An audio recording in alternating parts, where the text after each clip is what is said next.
নাক মুখটা পানি, হাতের কি অবস্থা, এই পিঠটা দেখামু। আপনি এই যে দেখেন, এই যে পা কি করছে দেখেন, এগুলা এই দেখেন বাইরে কি করছে। আর এই যে পায়ে যে শর্ট দিছে, ইলেকট্রিক শর্ট, এই যে পাও শর্ট, এই যে পাও কারেন্টের শর্ট, এই যে পা কি করছে বাইরে, কি করছে এগুলা বাইরে। পিঠা দেখেন তো, পিঠা দেখান, পিঠা দেখান তো। এই যে হাত কি করছে ওটা করে দেখেন, পিঠ দেখেন, হাই পিঠ কি করছে। এসব দাগ, সব দাগ, সব মাইরের দাগ, সব মাইরের দাগ।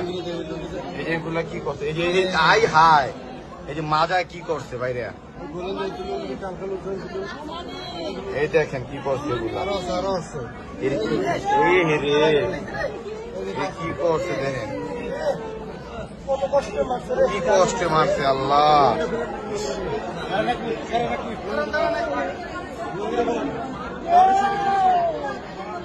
এই দেখেন কি করছে দেখছেন বাইরে। আল্লাহ, মানুষ সেভাবে মারতে পারে? পশুর মতো মারছে।